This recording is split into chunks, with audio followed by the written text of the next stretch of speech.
నలుగురు మనుషులు పట్టే అందమైన కారు కొన్నాను. ఒక మంచి ఇల్లు కట్టాను. పిల్లలు సెటిల్ అయిపోయారు. అంతా బావుంది. ఇక నా మిగిలిన జీవితం అంతా హాయిగా పిల్లలతో గడిపేయచ్చనుకున్నా. నా భారమంతా దిగిపోయింది. ఇక పిల్లలు చూసుకుంటారులే అనుకున్నాను. కానీ నేనే భారమైపోతానని ఊహించుకోలేకపోయాను అంటూ కన్నీరు కార్చి అలా మెల్లగా ఆ బాధను దిగిమింగుకుంటూనే నిద్రలోకి జారుకున్నాడు ఆ తాత. ఇక తెల్లవారినా అదే నిరాశ. చుట్టూ మనుషులు మాట్లాడేవాళ్లున్నా ఏదో తెలియని ఒంటరితనం. ఆ తాతనే కాదు, వృద్ధాశ్రమాల్లో కాలాన్ని వెళ్లదీస్తున్న అందరి మనసుల్లోనూ నిత్యం ఇదే ఘర్షణ. ఈ పరిస్థితి ఎందుకొచ్చిందంటావు? వృద్ధాశ్రమాలకు డిమాండ్ ఎందుకు పెరుగుతోందంటావు అని అడిగితే, ఎందుకు తెలీదు, పిల్లలు చేర్పిస్తే మరి వృద్ధాశ్రమాలకు డిమాండ్ పెరగదా అనే యదవ సర్కాజంతో ఆన్సర్లొస్తుంటాయి.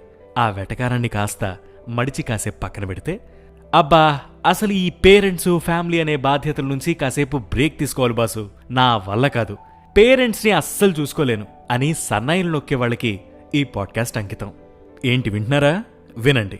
నువ్వు బావుండాలనే తపనతో తన సంతోషాల్ని త్యాగం చేసి నీ భవిష్యత్తు కోసం రెక్కలు ముక్కలు చేసుకుని కష్టపడే నాన్నైనా వండిన వంట నచ్చలేదని నువ్వు కంచాలు గ్లాసులు విసిరేసిన కోపంలో ఎన్నేసి మాటలన్నా, చిన్నపిల్లాడు ఏదో తెలియకన్నాళ్లే అని ఎప్పుడు నిన్ను వెనకేసుకొచ్చే అమ్మైనా, నీకో 20 ఏళ్లొచ్చాక వాళ్ళు నీకు విసుగనిపిస్తారు. 40 ఏళ్లు దాటగానే బరువనిపిస్తారు. 60 ఏళ్లకి ఆస్తి నీ పేరు మీదకి రాగానే అసలు వీళ్ళ అవసరమా మనకి అని అనిపిస్తూ ఉంటారు. కాదంటారా? కాలేజ్కి వెళ్లేటప్పుడు నీకు బండి కొనేంత వరకే నాన్న మంచోడు. బైక్ మీద ఎందుకురా స్పీడ్గా వెళ్తావు అని నిన్ను గట్టిగా తిడితే చెడ్డోడైపోతాడు. ఫీజులు కట్టి నిన్ను చదివించేంత వరకే నాన్న మంచోడు. చదవట్లేదని తిడితే నాన్న చెడ్డవాడు.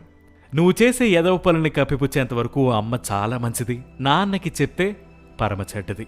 మనుషుల కన్నా జంతువులేనైవండి. వాటి మధ్య ప్రేమల్ని చూస్తే మనం మనుషులుగా పుట్టినందుకు సిగ్గుతో తలదించుకోవాలి. అమ్మకి గుప్పెడు అన్నం పెట్టడం కష్టం అనిపించినప్పుడు గుర్తు తెచ్చుకో, తను కడుపు మార్చుకుని నీకు అన్నం పెట్టి నీ చిరునవ్వులు చూసి తన కడుపు నింపుకున్న రోజుల్ని. నాన్నకి మందులు తేవడం ఖర్చు అనిపించినప్పుడు గుర్తు తెచ్చుకో, చిన్న కష్టం వస్తే కూడబెట్టిన డబ్బంతా నీకోసం క్షణం ఆలోచించకుండా ఖర్చు పెట్టిన రోజుల్ని. మీకో విషయం తెలుసా? మన దేశంలో 720కి పైగా వృద్ధాశ్రమాలుంటే వాటిలో 1,80,00,000 మంది పిల్లలు ఉండి కూడా ఈ ఆశ్రమాల్లో అనాథల్లా బతుకుతున్నారు. అలాంటి పరిస్థితి మీకు రాకుండా ఉండాలంటే కొడుకుగా కూతురుగా మీరు మీ తల్లిదండ్రుల్ని బాగా చూసుకుంటే రేపొద్దున్న నీ కొడుకులు నిన్ను బాగా చూసుకుంటారు.